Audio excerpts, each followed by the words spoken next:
pasó que mi hijo salió a las 7 de la mañana trabajando de una señora, va, al final de la colonia. Y ahí pasaba trabajando todo el día allá, va. Cuando venía de regreso, salieron unos policías, un comando que iba a parar por el otro pasaje. La policía salvadoreña se fundó en el papel con una misión y con una visión muy bonita, muy clara, muy apegada al Estado de Derecho. Pero lo que sucedió en la práctica y lo que ha estado sucediendo en la práctica es algo completamente distinto, ¿verdad? En la medida en que apelemos a la misión expuesta de la policía en los acuerdos de paz. Esta es la vivienda en la que estaba la familia Mejía Rodas, una familia de dos esposos, ya mayores de edad, más de 40 años cada uno. Que es un compañero que ahí andan preparados, bien andan un arma o anda un trabuco o andan droga y le ponen droga y allí a solucionar el problema. Ya 25 años de la creación de la Policía Nacional Civil, no ha habido una depuración formal de los elementos que están vinculados a hechos delictivos o a estructuras de crimen organizado o incluso a las mismas pandillas. Hoy ha sucedido acá, mañana sucederá en otro lugar, pasado en otro lugar. ¿Por qué? Porque no hay un respeto, no hay quien hable. Todo mundo tenemos miedo, pero más de algo nos hemos salido y hemos salido que el miedo tiene que vencer. En los últimos 3 años han muerto más de 1.415 personas en manos de los policías. Hasta la fecha no ha habido ningún oficial condenado por ninguno de estos hechos. Nosotros queremos contundencia por parte del Ministerio de Justicia y Seguridad, pero también por parte de Fiscalía General de la República y por parte del órgano judicial. Tiene que haber contundencia sobre esos casos, porque no podemos permitir la criminalidad dentro de las instituciones.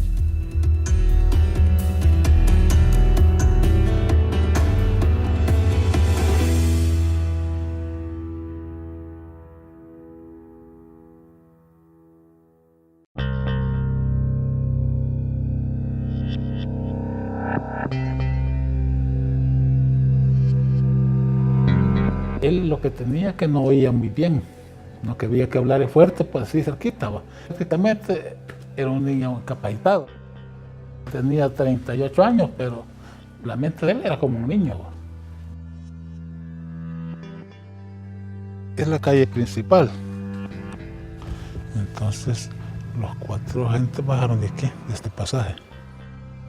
La gente que lo vio, no, dicen que la gente que lo vio que se quedaron 2 aquí y 2 se desplazaron aquí por allá, por el otro, a salirle adelante allá.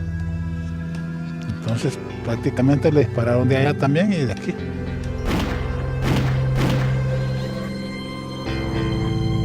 Ellos dicen que le dijeron alto, pero yo me imagino que no, porque el señor este que vive ahí estaba sentado aquí afuera, dicen. Entonces cuando bajaron los policías le dijeron que fuera para adentro. Él ya no vio quienes dispararon, si esto es ok, porque ya lo habían mandado para adentro. 2 aparecen como que fueron los que dispararon. Dicen ellos que venían 5 dilleros armados, con escopetas largas y pequeñas.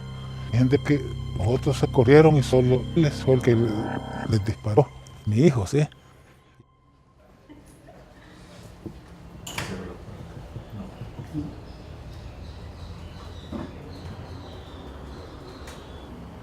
En el momento que entramos a ver el caso, la prueba científica no decía esto. La prueba científica decía que este señor no había estado en contacto con un arma. La prueba científica decía que no había ni bario ni plomo. 2 testigos pudieron manifestar que estaban muy cerca, que ahí no había ninguna estructura criminal, que simplemente el señor estaba regresando de hacer un trabajo en una casa con un taladro. Y el taladro, por ejemplo, a fecha de hoy todavía no ha aparecido. Por tanto, lo que quiere decir es que los miembros de la corporación, asumimos, robaron el taladro y lo que hicieron es colocar un arma. Que aquí hay otro elemento muy interesante y es algo que se tiene que analizar, y es el hecho de cómo es posible que agentes de la corporación policial tengan en su posesión armas que no deberían tener. La cosa fue que le dispararon. Fue la ráfaga que le tiraron y como a los 3 o 4 minutos tiraron otros 4 tiros así pausados. Va. Fue que ya lo tiraron, me imagino yo, con la pistola que le pusieron ahí a la barba. 2, 3, 4, 5, 6, 7. Aquí prácticamente cayó. Cayó embrocado para acá, así como acostado por este lado. Lo mataron, me quitaron el taladro y le pusieron una pistola para que la gente pensara para que les había disparado. El reporte que hicieron ellos de que era un gran pandillero, y que entonces cuando subieron a las redes sociales ellos de que era un gran pandillero y todo eso, la gente que lo conocía rápido también sacó en las redes sociales que desmintiendo todo eso. Bueno, el caso, igualito, vamos bien ya adelantados porque lo habían puesto homicidio simple, y entonces ya llegó que ya pasó a homicidio agravado y ya los policías estaban detenidos esperando la cárcel por derecho, pero como faltan las otras audiencias que estén, dice que yo antes pensaba de que cuando veía esos noticieros, pues decía yo, pucha, que se están dando duro hoy. Los maderos, decía yo, están dando duro hoy, pero hasta que uno pasa su caso personalmente, se da cuenta que hay un montón de mentiras que inventan ellos. Así como inventaron todo ese reporte que hicieron de Cipote aquí, ¿de cuántos están muertos así? Según el informe anual de la Procuraduría para la Defensa de los Derechos Humanos, entre junio de 2015 y mayo de 2016, esta institución recibió 1.883 denuncias de violaciones de derechos humanos, de las cuales 1.284 fueron señaladas contra elementos de la Policía Nacional Civil y el Ejército. Que hace que un país tan pequeño como El Salvador, porque El Salvador es un país pequeño para estándares internacionales, en el cual la dimensión de los problemas es mucho menor, como cosas que suceden como un país como México, como un país como Colombia, incluso como Cuba o como Venezuela, que son países mucho más grandes, con decenas de millones de habitantes, que hace que en un país tan pequeño hayamos sido incapaces de resolver el problema de inseguridad en 3 décadas, ¿cierto? ¿Qué es lo que pasa? Eso tiene que ver mucho con decisiones políticas, tiene que ver con lo que se ha hecho desde los gobiernos y que fundamentalmente han dejado de lado, ¿verdad?, los intereses de la población para perseguir los intereses propios. Y esto es algo que aplica no solo para los gobiernos, 25 años de gobierno de Arena, sino que también, y a juzgar por lo que está pasando también, por las casi décadas que vamos a tener un gobierno de FMLN. Hay graves afectaciones a los derechos humanos por parte de el actuar de grupos criminales, no solo de las maras y pandillas, sino de otras estructuras criminales. Podemos hablar del narcotráfico, podemos hablar de otras estructuras de crimen organizado, por tanto que causan mucho daño. Y en los últimos tiempos, y fruto también de esta política de seguridad represiva, de este discurso beligerante por parte de altos funcionarios, estamos viendo que también quienes están cometiendo vulneraciones a los derechos humanos son miembros de la corporación policial y la Fuerza Armada. Nosotros somos los que más hemos puesto en materia de investigación para que estos hechos se aclaren, ya sea en un sentido o en el otro. Es más, se le ha dado poca relevancia a muchísimos casos que han sido investigados, que la policía ha aportado pruebas y en los cuales se ha logrado determinar que presuntamente habían violaciones a derechos humanos y que después no ha sido tal, y que los miembros de nuestra institución han actuado correctamente y se ha demostrado ante los tribunales que su actuación fue la correcta. Desde la misma UCA se viene denunciando desde hace 3 años la existencia de una especie de grupos de autodefensa, de grupos de limpieza social, principalmente en la zona paracentral y oriental del país. Esto ha derivado en un incremento de las ejecuciones extrajudiciales, no solo estos grupos armados ilegales, sino también prácticas que se han venido instalando dentro de un segmento de la policía, principalmente del nivel básico, y aunque a veces hay respaldo de alguna jefatura del nivel ejecutivo. ¿Que las cometen todos los miembros de la corporación policial? No. ¿Que hay buenos elementos de la corporación policial? Sí, pero no hay mejor forma que proteger la institucionalidad, que proteger estos agentes que están actuando debidamente, que depurando aquellos que se desvían, aquellos que hacen un uso legítimo de la fuerza. Nosotros actualmente estaríamos llevando al menos unos entre 55 y 60 casos de violaciones a derechos humanos por parte de agentes del Estado. Estos casos son variados, la mayoría tienen que ver con abusos por parte de la policía, de malos tratos, de amenazas, de agresiones físicas. Algunos llevan a la tortura, otros a detención arbitraria.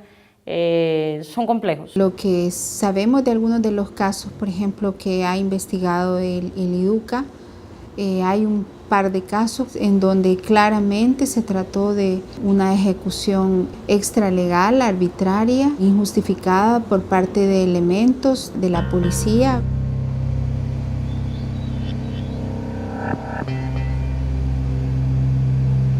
Se dice que hubo una llamada telefónica la cual alertó a la policía de que en esta zona había un grupo de pandilleros que estaban armados incluso. Los policías manifiestan que había un grupo de jóvenes afuera, los cuales ellos no pueden asegurar, aunque lo han dicho, que eran pandilleros. Pues estaba oscuro, no había iluminación, pero sí ellos ven correr a un grupo de jóvenes, al parecer, y que se meten en esta casa, por el falso que tiene la misma, directamente hasta el patio de la casa, atravesando la casa que se ve aquí atrás. Se escapan, huyendo, obviamente, ya sea porque habían visto que habían disparado a la policía a su misma compañera, o porque habían visto que alguien le había disparado a la compañera policía, o por simplemente oyen los disparos y viene la policía y ellos se asustan, corren. Viene la policía sin medir palabras, al parecer. Se aparapeta frente a la casa esta que estamos viendo y les empiezan a disparar a los que estaban adentro, sin importar, sin averiguar quiénes eran los que vivían ahí. En ese momento se encontraba en la primera casa, que es una especie de cocina, estaba Zaira, y en el fondo de la casa que se observa está Oscar, arreglándose, vistiéndose, oyendo música, dicen algunos vecinos. Cuando se supone que empiezan los disparos, empiezan disparándole a la cocina donde estaba Zaira, empiezan disparando también al cuarto del fondo, sin saber quiénes estaban ahí, no les importó, no averiguaron nunca. Cesan los disparos y la policía entra y encuentra a Zaira en la cocina, escondiéndose, protegiéndose de los disparos. La sacan, la llevan al patio y la empiezan a interrogar. Ella no entendía y les decía, ¿de quiénes hablan? Aquí no hay nadie, aquí solo estamos nosotros dos. No les importó y le estaban pegando. Ella le grita a Oscar, salí Oscar, salí, nos van a matar.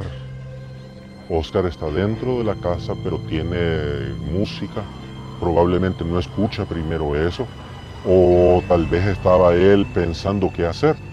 En un momento, los parlantes que utilizaba él, que estaban conectados en la parte de afuera de la casa para escuchar música, los utilizó improvisando lo que él ya tenía, un tipo de micrófono hechizo, por el medio del cual les habló a los agentes que estaban aquí con su esposa y les decía, tranquilos, yo soy vigilante, yo fui policía, no maten a la Chele, a su esposa. Se supone que en ese momento uno de los agentes del policía le dispara a ella y ella cae hacia adelante en posición como fetal o como que estaba ahogando y queda aquí en el patio frente a unos metros de la casa donde está Oscar. Creemos que en ese momento Oscar se defiende al ver ya muerta a su esposa y saca su pistola que tiene él porque él era vigilante de seguridad privada, saca su arma y les empieza a disparar en defensa propia. Oigo unos pasos, me asomo a la ventana y veo el cuerpo de Oscar.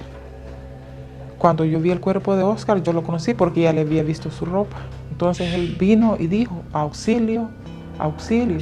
Cuando él dijo así, yo abrí la puerta. ¿Qué pasó? Nos confundieron, me dijo. Y eso le dije, la Chela está muerta, me dijo. Venían unos policías.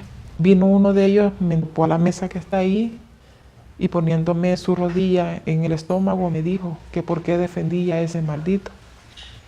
Entonces en el momento le dije yo que él no era ningún maldito, que él era Oscar y que era cuñado de mi marido y que mi marido era policía y que él andaba trabajando y que él venía en camino, que él venía a auxiliarlo.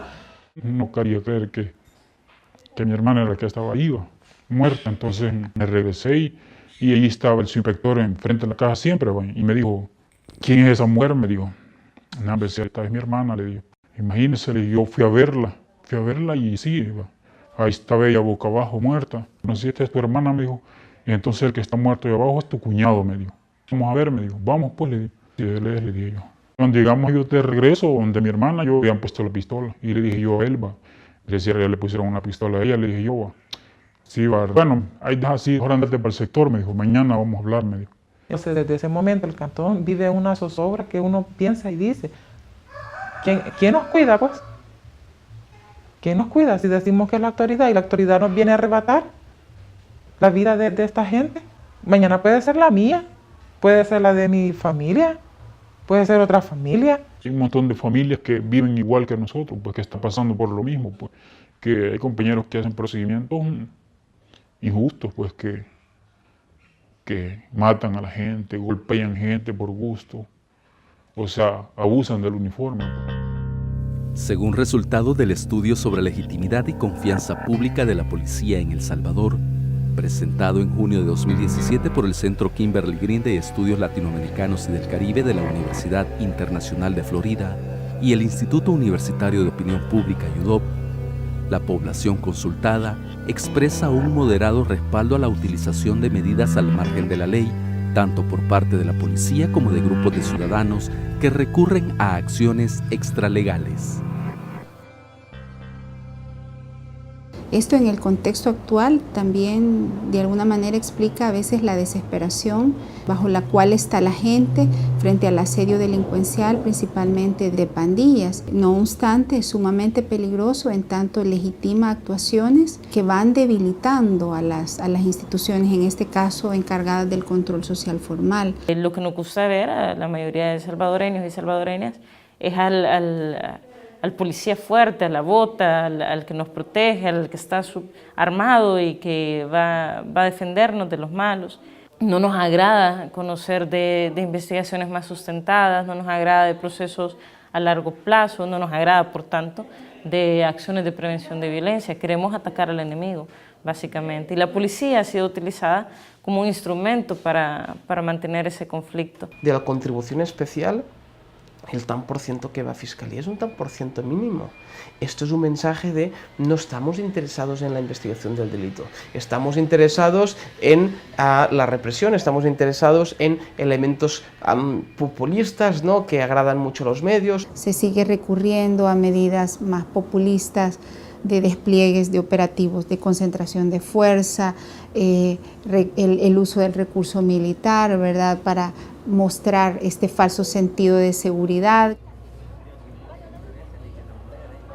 Quiero decirles que en el Plan San Salvador prácticamente todos los rubros de delitos que analizamos con respecto al periodo anterior son positivos. Hemos bajado en homicidios, en extorsiones, en lesiones, en robos, y lo hemos hecho a través de fortalecer el sistema de emergencia 911, que ahora tiene una capacidad de respuesta muy rápida. La presencia territorial, es decir, me refiero a la presencia sobre todo de miembros de la policía uniformada y también con apoyo de la Fuerza Armada. Manda el mensaje equivocado de que todavía necesitamos a la Fuerza Armada para hacer tareas de seguridad. Y eso fue establecido desde los acuerdos de paz como algo que no debería suceder.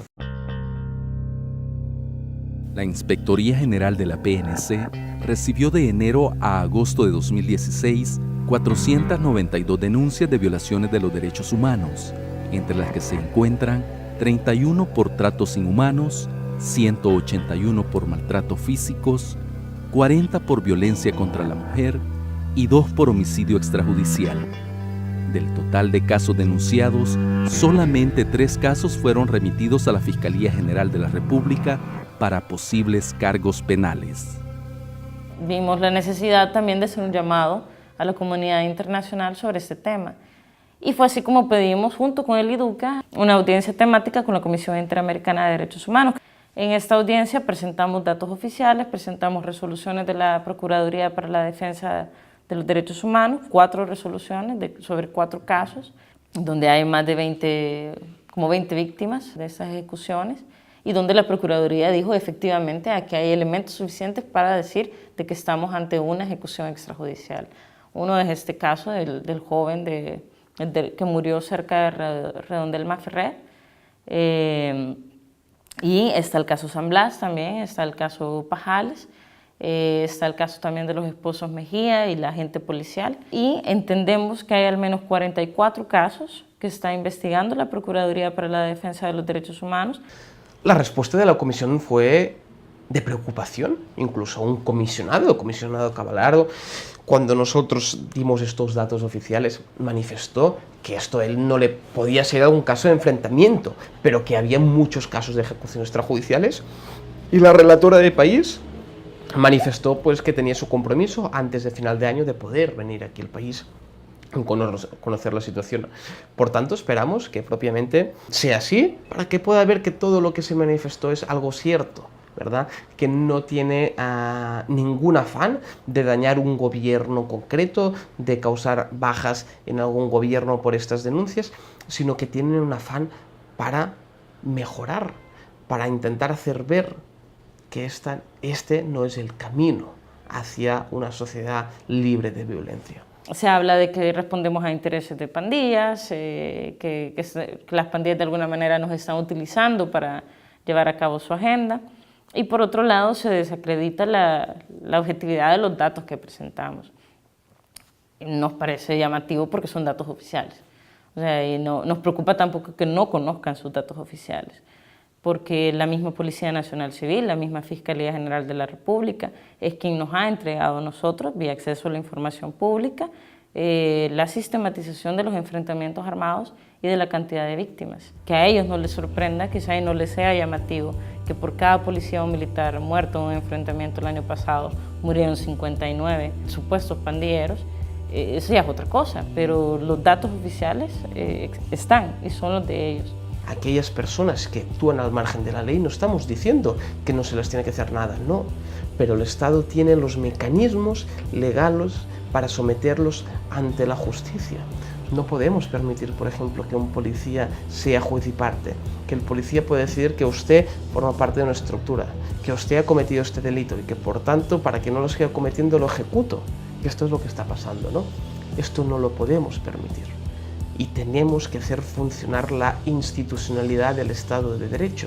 El Estado salvadoreño ha sido incapaz de construir una visión estratégica de qué queremos como sociedad en términos de la seguridad pública, de qué queremos como sociedad en términos de una política criminal integral. Lo que hemos tenido han sido planes gubernamentales, políticas transitorias, iniciativas temporales, planes pilotos, que no logran transitar al estatus de una política pública. Cualquier respuesta debe ser una respuesta integral, o sea, necesitamos ciertamente que la policía haga su trabajo en la persecución del delito y en la persecución de aquellos que son responsables de crímenes, pero al mismo tiempo necesitamos proveer oportunidades, ¿verdad?, a la comunidad, a los jóvenes de la comunidad, para que tengan otras alternativas. Esto implica una inversión muy grande, pero hay que hacerlo.